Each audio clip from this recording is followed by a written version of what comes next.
Hello everyone, welcome to ಸಮಾಧಾನ class. ಶಬ್ದ ಪಾಠದ 6ನೇ ಪ್ರಶ್ನೆ.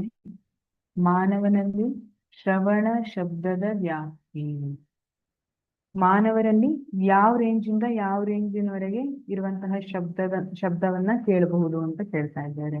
ಇದು ಪ್ರತಿಯೊಂದು ಜೀವಿಗೂ ವೇರಿ ಆಗುತ್ತೆ, ಗೊತ್ತಾಯ್ತಾ? ಹಾಗಿದ್ರೆ ಮಾನವರು ಯಾವ ರೇಂಜಿಂದ ಯಾವ ರೇಂಜ್ ವರೆಗೆ ಇರುವಂತಹ ಆವೃತ್ತಿ ಇರುವಂತಹ ಶಬ್ದವನ್ನ ಕೇಳಬಹುದು. ಆಪ್ಷನ್ ಎ 20 ಕಿಲೋ ಹರ್ಟ್ಸ್ ಇಂದ 20,000 ಕಿಲೋ ಹರ್ಟ್ಸ್. ತಪ್ಪು.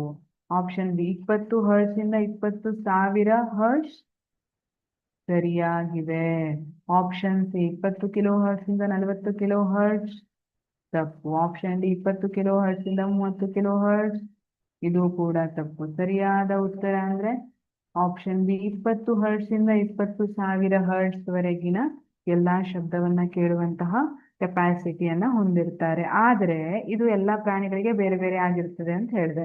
ಈಗ ನೀವು ಏನ್ ಹೇಳ್ತಾರೆ, 5 ವರ್ಷಗಿನ ಕೆಳಗಿನ ಮಕ್ಕಳು ಎಲ್ಲ 25 ಕಿಲೋ ಹರ್ಟ್ಸ್ ವರೆಗಿನ ಶಬ್ದವನ್ನ ಕೂಡ ಗ್ರಹಿಸುವಂತಹ ಸಾಮರ್ಥ್ಯವನ್ನ ಹೊಂದಿದ್ದಾರೆ ಅಂತ ಹೇಳ್ತಾರೆ.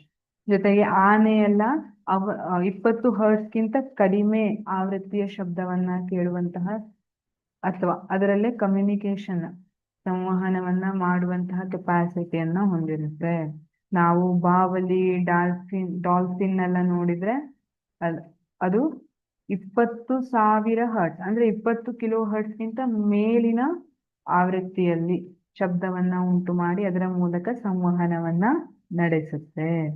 ಈ ರೀತಿಯಾಗಿ ಶ್ರವಣ ಶಬ್ದದ ವ್ಯಾಪ್ತಿ ಬೇರೆ ಬೇರೆ ಆಗಿರುತ್ತೆ. ಮಾನವರಲ್ಲಿ ಶ್ರವಣ ಶಬ್ದದ ವ್ಯಾಪ್ತಿ 20 ಹರ್ಟ್ಸ್ ನಿಂದ 20,000 ಹರ್ಟ್ಸ್ ವರೆಗೆ ಇರುತ್ತೆ. ಈಗ ಭೂಕಂಪ ಆಗುವಂತಹ ಸಂದರ್ಭದಲ್ಲೆಲ್ಲ ನೀವು ಕೇಳಿರ್ಬೋದು, ಪ್ರಾಣಿಗಳಿಗೆ ಮೊದಲು ಗೊತ್ತಾಗ್ತದೆ ಅಲ್ವಾ, ಅವು ಗಾಬರಿ ಬಿದ್ದು ಕೂಕ್ಕೊಳ್ಳಿಕ್ಕೆ ಸ್ಟಾರ್ಟ್ ಆಗ್ತದೆ. ಯಾಕೆ ಹಾಗಾಗತ್ತೆ ಅಂದ್ರೆ ಅವರಿಗೆ ಆ ಅವಧ್ವನಿ ಏನಿದೆ ಅಲ್ಲ, ಅವಧ್ವನಿ ಅಂದ್ರೆ 20 ಹರ್ಟ್ಸ್ಗಿಂತ ಕಡಿಮೆ ಇದ್ರೆ ಅದನ್ನ ಅವಧ್ವನಿ ಅಂತ ಕರಿತೀವಿ. 20,000 ಹರ್ಟ್ಸ್ಗಿಂತ ಜಾಸ್ತಿ ಇದ್ರೆ ಅದನ್ನ ಶ್ರವಣಾತೀತ ಧ್ವನಿ ಅಂತ ಕರಿತೀವಿ, ಅಥವಾ ಶ್ರವಣಾತೀತ ಶಬ್ದ ಅಂತ ಕರಿತೀವಿ. ಈ ಅವಧ್ವನಿ ಅಂತ ಏನ್ ಹೇಳಿದ್ನಲ್ಲ, ಅದನ್ನೆಲ್ಲ ಗ್ರಹಿಸುವಂತಹ ಸಾಮರ್ಥ್ಯ ಕೆಲವು ಪ್ರಾಣಿಗಳಿಗಿರುತ್ತೆ. ಹಾಗಾಗಿ ಅವು ಭೂಕಂಪ ಆಗೋದ್ಕಿಂತ ಮೊದಲೆಲ್ಲ ಅವರಿಗೆ ಆ ಸದ್ದೇನಿದೆ, ಆ ತರಂಗ ವ್ಯಾಪ್ತಿ ಬಹಳ ಕಡಿಮೆ ಇರುತ್ತಲ್ಲ, ಅದವರಿಗೆ ಗೊತ್ತಾಗ್ಬಿಡುತ್ತೆ. ಹಾಗಾಗಿ ಅವು ಗಾಬರಿ ಬಿದ್ದು ಕೂಕ್ಕೊಳ್ಳಿಕ್ಕೆ ಸ್ಟಾರ್ಟ್ ಆಗ್ತವೆ. ಇದು ರೀಸನ್ ಇರುವಂಥದ್ದು. Thank you.